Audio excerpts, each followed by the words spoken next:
आप देख रहे हैं भारत का लोकतंत्र।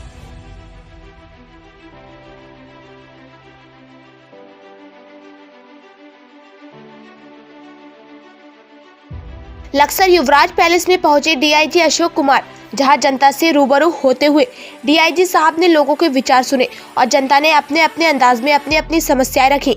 आधा दर्जन से अधिक समस्याएं सामने आई, जिसमें पुलिस चौकी और थानों को लेकर भी लोगों ने बात रखी। वहीं नारसन पुलिस चौकी को थाना बनाने की बात कही गई, जिस पर डीआईजी साहब ने विचार करने को कहा।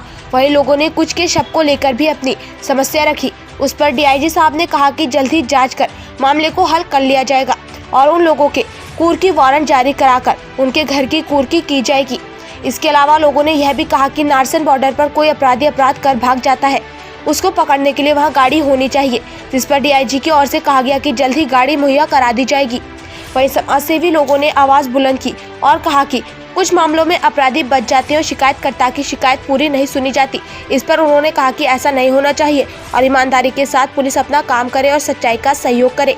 वहीं कुछ घोषणाओं को लेकर पत्रकारों ने सवाल किया तो उस पर डीआईजी साहब ने कहा कि उसका जियो पास जो हो गया था उस पर मुख्यमंत्री जी से बात हो गई है और जल्दी उसको लागू किया जाएगा।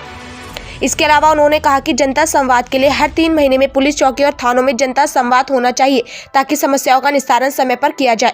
गणमान्य लोगों ने यह भी कहा कि बाजार में पुलिस चौकी तो बनी हुई है मगर उसमें रहने को तबीयत नहीं करती और वह इस लायक नहीं है, जबकि पुलिस चौकी के लिए जमीन भी दे दी गई है।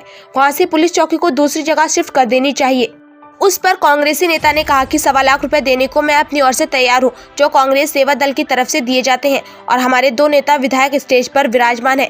मैं उनसे कहता हूं कि सरकार से कहकर उस कार्य को पूरा कराएं। पुलिस चौकी की समस्या को लेकर जल्दी उसको बनवाने की बात कही गई। इस मौके पर हजारों लोग मौजूद थे। डीआईजी साहब ने कहा कि जो जनता की समस्या है उनको जल्दी पूरा कर दिया जाए। खास रिपोर्ट सलमान राणा के साथ लक्सर से।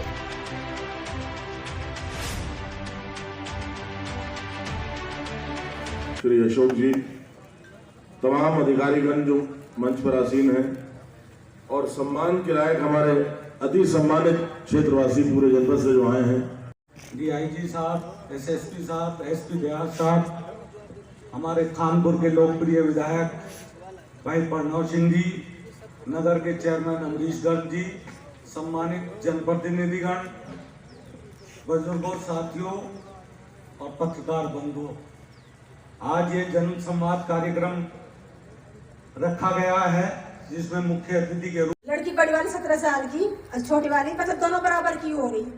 और मेरे पति 5-6 महीने से बाहर मतलब किसी के साथ रह रहे और मैंने उन्होंने कहा कि घर आओ, उन्होंने मुझे मना कर दी कि मतलब मेरे तन तेरे साथ, मुझे तो तलाक दे, छोड़ दे। मैंने कहा चलो कोई बात नहीं, पर मैं चुपचाप थी। चलो कोई बात नहीं, जब नहीं आए तो ना रहो। मैं अकेले बच्चों में रह रही, पंचों में अपने सास ससुर के साथ हूँ। मैं बुढ़े बीमार हो बन गई। मैं दादा से भी हूँ, 3 मतलब इनके साथ ही हूँ, सिलाई करूँ, बच्चों के साथ रह रही हूँ।